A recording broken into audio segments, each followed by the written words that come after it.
Solo levelling का new episode आ चुका है। उम्मीद है आपने फर्स्ट एपिसोड देख लिया होगा, जो मैं पहले ही अपने चैनल पर अपलोड कर चुका हूँ। फर्स्ट एपिसोड में आपने देखा ही होगा कैसे उस लेजर पावर वाले स्टैचू ने आधे हंटर्स को मौत के घाट उतार दिया था। उसकी पावर देखकर ये क्लियर हो जाता है कि वो बेहद डेंजरस है। सीजन 1 के सेकंड एपिसोड की शुरुआत भी उसी हॉररफुल डंजन से होती है, जहां सारे हंटर्स बुरी तरह से पैनिक में होते हैं। उन्हें रियलाइज हो जाता है कि अब शायद वो सर्वाइव नहीं कर पाएंगे। मिस्टर सॉन्ग सभी को वार्न करते हैं कि कोई भी मूव नहीं करेगा, वरना सब मारे जाएंगे। जूही की कंडीशन बहुत ही खराब हो जाती है। वहीं मिस्टर सॉन्ग जिन्वू के पास आकर उसे थैंक्स बोलते हैं। वो कहते हैं कि अगर तुमने वो चीज नोटिस नहीं की होती तो हम सब अब तक डेड हो चुके होते। जिन्वू देखता है कि मिस्टर सॉन्ग का एक हैंड कट चुका है, लेकिन कम से कम वो एलाइव है। वो तुरंत फर्स्ट एड करके ब्लड फ्लो रोकने की कोशिश करता है। जूही, जो कि बी रैंक की हंटर है, फिर भी बुरी तरह डर चुकी होती है क्योंकि वो इमोशनली बहुत वीक है। मिस्टर सॉन्ग तब उस जायंट स्टैचू को देखकर समझ जाते हैं कि ये शायद ए रैंक या एस रैंक का एनिमी हो सकता है। टैबलेट पर 3 कमांडमेंट्स लिखे होते हैं। गॉड की वर्शिप करो, गॉड की प्रेज करो, गॉड में बिलीव रखो, और अगर कोई इन रूल्स को फॉलो नहीं करता तो उसकी डेथ पक्की है। अस्टेरिस्को अस्टेरिस्को। जिन्वू समझ जाता है कि वो सबसे बड़ा स्टैचू ही रियल गॉड है। हमें फ्लैशबैक में दिखाया जाता है कि 10 ईयर्स पहले जब पोर्टल ओपन हुआ था, तब से अवेकनिंग और हंटर्स जैसी टर्म्स सामने आईं। जिन्वू की छोटी सिस्टर जिना का भी सीन दिखाया जाता है, जहां उसकी फ्रेंड उससे पूछती है कि क्या उसका भाई हंटर है। जिना जवाब देती है कि हाँ, वो ई रैंक का हंटर है, लेकिन कुछ खास नहीं है क्योंकि वो हमेशा इंजर्ड रहता है। डंजन में एक हंटर ये सोचता है कि वो यहाँ से रन कर सकता है क्योंकि उसे एक बिग ऑर्गेनाइजेशन से कॉन्ट्रैक्ट मिला है। मिस्टर सॉन्ग उसे रोकते हैं, लेकिन वो अपनी स्पीड पर बहुत ज्यादा ट्रस्ट करता है। जैसे ही वो दरवाजे की ओर डेश करता है, गॉड लेजर स्पीड में उसे जलाकर राज कर देता है। बस उसके फीट बचते हैं। अब सबको रियलाइज हो जाता है कि ये गॉड कोई जोक नहीं है, ये एक सेकंड में किसी को भी फिनिश कर सकता है। जिन्वू को कमांडमेंट्स याद आते हैं और वो पूछता है कि फर्स्ट क्या था। मिस्टर सॉन्ग बताते हैं, गॉड की वर्शिप करो। जिन्वू धीरे धीरे खड़ा होता है और जैसे ही गॉड उसे बर्न करने वाला होता है, वो झुक जाता है और गॉड रुक जाता है। तभी उन्हें समझ आता है कि गॉड के सामने हेड उठाना अलाउड नहीं है, सबको बोना पड़ेगा, घुटनों के बल नीचे बैठना होगा। जिन्वू सबको कहता है, जल्दी से नी डाउन हो जाओ। सब घुटनों के बल बैठ जाते हैं और गॉड का फेस डरावना हो जाता है, लेकिन वो अटैक नहीं करता। तभी पार्क स्टैंड कर जाता है और गॉड के सामने सीधा खड़े होने की हिम्मत करता है। घुटने टेकने के बाद इनकी फर्स्ट रिक्वायरमेंट पूरी हो चुकी होती है। अब ये खड़े हो सकते हैं क्योंकि इन्होंने गॉड की एक तरह से वर्शिप कर दी है। लेकिन तभी वो गॉड स्टैचू खड़ा होकर इनकी तरफ बढ़ने लगता है। इन्हें लगता है कि गेम खत्म हो गया, लेकिन गॉड आगे बढ़ रहा होता है। अब आता है सेकंड कमांडमेंट, गॉड की प्रेज करना। इनमें से एक हंटर आगे आता है और कहता है कि वो ट्रेडिशन फोक फ्लोर जानता है, यानी कैसे गॉड की प्रेयर की जाती है। वो जमीन पर बैठकर बोलता है, हे गॉड, आप ही इस वर्ल्ड के रूलर हैं, लेकिन लगता है ये तरीका गॉड को पसंद नहीं आता और वो गॉड उसे अपने पैरों से कुचल देता है। सब इधर उधर भागने लगते हैं और जिन्वू भी जूही को लेकर पीछे हटता है। पार्क डिप्रेस हो चुका है। उसे याद आता है कि उसकी फैमिली उसका वेट कर रही है। वो नहीं चाहता कि यहीं डाई कर जाए। जैसे ही वो एक स्टैचू के पास पहुंचता है, जिसके हाथ में स्वॉर्ड होती है, वो उसे बीच से काट डालता है। अब जिन्वू सोचने लगता है कि आखिर गॉड की सही प्रेज कैसे की जाए।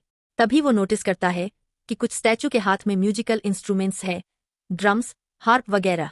जिन्वू सबको कहता है कि उन म्यूजिकल स्टैचूज के सामने खड़े हो जाओ। जैसे ही मिस्टर सॉन्ग एक इंस्ट्रूमेंट वाले स्टैचू के पास जाता है, वो म्यूजिक प्ले करने लगता है। जूही और जिन्वू ड्रम वाले स्टैचू के पास आते हैं, लेकिन वो प्ले नहीं करता। तब जिन्वू समझ जाता है कि हर स्टैचू के सामने एक ही पर्सन खड़ा होना चाहिए। जूही को वही छोड़कर वो दूसरे स्टैचू की ओर भागता है। अब जिन्वू ही अकेला बचा होता है, जो किसी स्टैचू के सामने नहीं है, इसलिए गॉड उसकी तरफ बढ़ने लगता है। इसी भागदौड़ में जिन्वू गलती से शील्ड वाले स्टैचू के सामने चला जाता है, जो उस पर अटैक कर देता है। लेकिन हार मानने के बजाय वो जल्दी से सिंगिंग स्टैचू की ओर भागता है। जैसे ही वहां पहुंचता है, वो स्टैचू सिंग करने लगती है।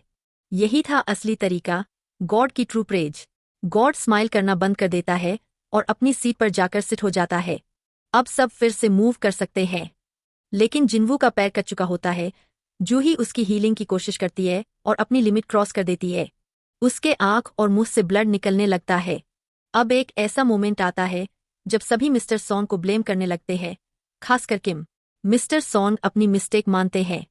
अब बस एक लास्ट कमांडमेंट बची होती है और तभी रूम के बीच में एक ऑल्टर यानी सेक्रीफाइस प्लेटफॉर्म उभरता है।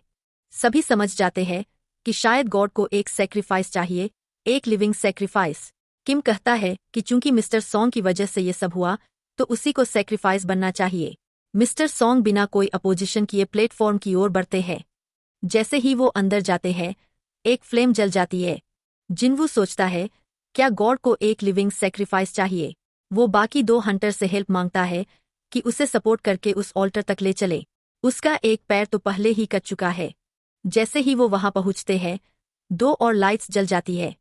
अब उन्हें समझ आता है कि शायद 3 लोगों का साथ में प्रेजेंट होना जरूरी है। तभी गेट के बाहर एक ब्लू फ्लेम जल उठती है। लगता है कि अब कुछ नया शुरू होने वाला है। लेकिन फिर एक ब्लू फ्लेम बुझ जाती है और सारे स्टैचू इनकी ओर मूव करने लगते हैं। जिनवू नोटिस करता है कि जैसे ही कोई स्टैचू को देखता है, वो फ्रीज हो जाता है। वो सबको कहता है, इन स्टैचूज को कॉन्टिन्यूअसली देखते रहो। ये बिल्कुल उस चाइल्डहुड गेम जैसा है, जब तक हम देख रहे हैं एनिमी मूव नहीं करेगा। लेकिन तभी थककर बैठ जाती है और जैसे ही वो सर्कल से बाहर जाती है, ऑरेंज फ्लेम बुझ जाती है और वो गेट से बाहर निकल जाती है। जिनवू नोटिस करता है कि ब्लू फ्लेम एक टाइमर की तरह धीरे धीरे बुझ रही है। तभी किम भी कहता है, मैं अब और वेट नहीं कर सकता। मेरी फैमिली मेरा वेट कर रही है। और वो भी बाहर चला जाता है। अब बचते हैं सिर्फ जिनवू, जूही और मिस्टर सॉन्ग। जिनवू दोनों को बाहर जाने को कहता है और मिस्टर सॉन्ग जूही को कैरी करके बाहर ले जाते हैं। अब सिर्फ जिनवू अंदर बचा होता है। वो जानता है कि वो सब स्टैचू को एक साथ नहीं देख सकता और तभी एक स्टैचू उसका हैंड काट देता है, फिर दूसरा अटैक करता है। वो बुरी तरह से इंजर्ड हो जाता है। आखिर में वो ऑल्टर पर गिरता है और तभी एक स्टैचू उसकी जान लेने ही वाला होता है। जिनवू मन में कहता है, काश मुझे एक और चांस मिल जाता। मैं डाई नहीं करना चाहता। तभी आखिरी ब्लू फ्लेम भी बुझ जाती है और एक नोटिफिकेशन सामने आता है, secret quest clear, the courage of the week. Jinwoo अब एक प्लेयर बनने के लिए क्वालिफाई कर चुका है। अगर वो नो चूज करता है तो 0.02 सेकेंड में उसकी हार्ट बीट रुक जाएगी। लेकिन वो यस चूज करता है और एक न्यू जर्नी स्टार्ट होती है। अब चीजें बिल्कुल गेम की तरह हो चुकी है और इसलिए नेक्स्ट एपिसोड का नाम होगा it's like a game. Next week आएगा अगला धमाकेदार एपिसोड और मैं जल्दी से जल्दी उसे भी चैनल पर डालूंगा। अगर आपको ये वीडियो पसंद आई हो तो लाइक करो, सब्सक्राइब करो और बेल आइकन दबा दो। मिलते हैं अगली वीडियो में, तब तक के लिए गुड बाय।